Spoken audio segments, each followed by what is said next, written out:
sir has been doing his work as CMHO Jabalpur during these COVID times, such dynamic CMHO, and who has been doing such hard work, and through his hard work that our Jabalpur city has gone through the COVID times very smoothly and nicely. Thank you, sir. I would like to request you to please start your topic. Thank you, madam. Especially Dr. Sethi and Dr. Ritu. Covid time से हम लोग लगभग हर हफ्ते मिलते रहे और पिछले साल से जो 1.5 साल से मेरी मुलाकात रही, जिसके कारण हम कोविड से निकल पाए। Respected Dr. Joel sir, Dr. Saxena sir, Dr. Verma sir, Upi Rajchandani, Dr. Neha covered all relevant topics very well. जैसा बोला है कि मानसिक स्वास्थ्य में असामान्यताएं तो रही। कुछ साल पहले तक WHO की थीम हुआ करती थी mental health, basic mental health care for all. अब चूंकि बेसिक मेंटल हेल्थ केयर हम प्रोवाइड करने में बहुत हद तक सक्षम हुए हैं, the gap between developed and developing countries definitely become thinner. पहले हम मेंटल हेल्थ प्रोफेशनल्स की बात डेवलपिंग कंट्रीज में नहीं किया करते थे। Although India is having vast historical period, जो अगर हम देखें कि मेंटल हेल्थ की शुरुआत हिंदुस्तान से ही हुई और वेस्टर्न वर्ल्ड ने तो शायद उसको बाद में पहचाना है। अगर हम महाभारत के टाइम्स को देखें तो शायद ड्यूरिंग कुरुक्षेत्र वॉर जो गीता का उपदेश दिया गया था भगवान कृष्ण के द्वारा, that is the form of psychotherapy, और अगर हम उसको रीडिफाइन करें that is a cognitive behaviour psychotherapy. Ramayana में भी अगर ऐसे कुछ प्रसंग मिलते हैं जहां पर हम बोल सकते हैं कि मेंटल हेल्थ इश्यूज रहे हैं और उनको रेलिवेंटली उस समय देखा जाता है। एक समय जरूर हुआ है कि मेंटल हेल्थ का जो डेवलपमेंट इंडिया में होना चाहिए था पिछले 70 साल में नहीं हुआ। अगर हम बोलें कि जबलपुर मेडिकल कॉलेज में 2004-05 में हम 3 साइकेट्रिस्ट 2 कमरे में बैठते थे और जो ये मेंटल हेल्थ वीक बनाते थे वो एक कमरे की एक्टिविटी होती थी। ये 20 साल का डेवलपमेंट है कि we are having full fledged developed psychiatry department और पीजी एजुकेशन भी चालू हो गया है। दैट इज अ रेलेवेंट, क्योंकि MP also is central state रहा है लेकिन यहाँ पर पोस्ट ग्रेजुएशन नहीं रहा ड्यू टू वेरियस इश्यूज। तो number of mental health professional तकरीबन पूरे हिंदुस्तान में लगभग अभी 5000 साइकेट्रिस्ट हैं।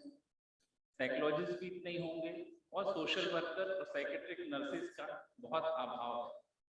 जैसा डॉक्टर नेहा ने पॉइंट आउट किया कि सीएससी और पीएससी में भी दवाइयों की उपलब्धता होना चाहिए। 2004 में जब हम लोगों ने डिस्ट्रिक्ट मेंटल हेल्थ प्रोग्राम चालू किया था, ये सिर्फ 2 डिस्ट्रिक्ट में था, एक सीहोर में, एक मंडला में। I used to go to Mandla every week. ये बढ़ते बढ़ते ये हुआ कि आज 52 डिस्ट्रिक्ट्स हैं, सभी जगह मन कक्ष की स्थापना हो गई है। We are having around 16 to 17 qualified psychiatrists in these district hospitals और बाकी जगह के लिए हमने मेडिकल ऑफिसर्स ट्रेन किए गए। दवाइयों की उपलब्धता भी सभी डिस्ट्रिक्ट हॉस्पिटल में हो गई। जैसे हमारे पास तकरीबन मेडिकल कॉलेज में 2-3 साइकेट्रिस्ट होंगे तो डिस्ट्रिक्ट हॉस्पिटल में पिछले 30 साल से कोई साइकेट्रिस्ट नहीं था, आज हम 3 लोग हैं। और doctor Neha, doctor Swati Mukherjee is doing well, they are covering whole district of Jabalpur. मतलब every week community health services जो दे रहे हैं ये लोग, दैट इज रियली फैंटास्टिक और लोगों को बहुत फायदा हो रहा है। निश्चित रूप से जो एडमिनिस्ट्रेटिव बिल रही है वो बहुत कम रही है कि 0.05% of total health care budget ही मेंटल हेल्थ में यूज हो रहा है। Budget allocation is not a no problem for this time, लेकिन उसको यूज करने वाला मैन पावर भी नहीं। मैं तो ये बोलूंगा कि कोविड ने हम लोगों के लिए बहुत अपॉर्चुनिटीज दी। आप सोचें 1.5 साल के पहले मेडिकल कॉलेज या हमारे डिस्ट्रिक्ट हॉस्पिटल किस हालात में हुआ करते थे। कोविड से लड़ने के लिए आज हम लोग वेल इक्विप्ड हो गए हैं। यही बात मेंटल इलनेस में शायद बहुत पहले से चल रही है कि जो एक डिनाइल फेज होता है कोई भी व्यक्ति या परिवार अपने परिचित को, अपने बेटे को, बेटी को मेंटली इल नहीं मानता है। अगर हम लोग बोलते भी हैं कि इसको डिप्रेशन हो गया है, इसको साइकोसिस हो गया है, वो शायद डॉक्टर बदलना पसंद करेंगे, लेकिन हकीकत सुनना पसंद नहीं करेंगे। वो फिर बॉम्बे मूव कर जाएंगे, बेंगलोर मूव कर जाएंगे, जब तक स्थिति और बिगड़ जाती है। तो जो अवेयरनेस और स्टिग्मा है, अवेयरनेस तो हमारे इलाइट ग्रुप में बहुत है, लेकिन मेरे पास कुछ हाईकोर्ट जजेस भी आते हैं तो गाड़ी मेरे क्लिनिक से 100 मीटर दूर खड़ी करते हैं। फिर उनका ड्राइवर आता है कि क्लिनिक में भीड़ तो नहीं है, भीड़ नहीं होगी तो वो चुपचाप आएंगे। तो ये जो अवेयरनेस है और ये स्टिग्मा है, ये हमारे अपर सोशियो इकोनॉमिक स्टेटा में ज्यादा है।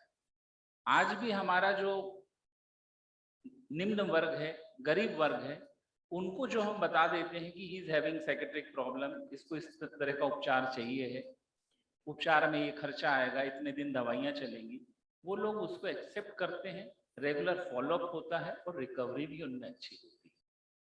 तो बीच में जो मेंटल हेल्थ प्रोफेशनल्स की कमी रही है, उसी से फिर झाड़ फूक और जादू टोने वालों का भी धंधा बहुत चला है। क्योंकि एक समय था जब मेंटल हेल्थ प्रोफेशनल थे ही नहीं, तो कहीं ना कहीं लोगों को हीलिंग की जरूरत थी, चाहे वो फेथ हीलर हो, चाहे वो जादू टोने वाले हो, और उनने भी अपना काम बखूबी निभाया है, मैं उनको दोष नहीं देता हूँ। आज भी जबलपुर में नियर बाय विसिनिटी में ऐसे जादू टोने वाले हैं जो अपना काम करते हैं, फिर सही सलाह देके उनको साइकेट्रिस्ट के पास भेजते हैं।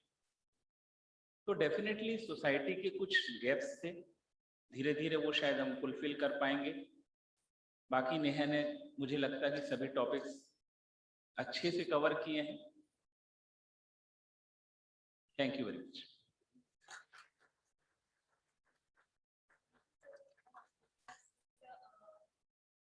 Talk regarding awareness about mental health, and I would now like to give over to the organizers.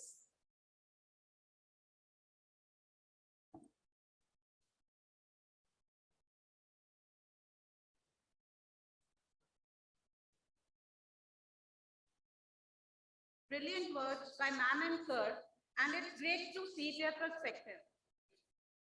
Ma'am, your point about increasing the availability of psychiatric drugs at PSC level and making OPDs more accessible to psychiatric patients was really good. We also thank Ratnesh sir for highlighting the importance of proper manpower and making the budget more accessible.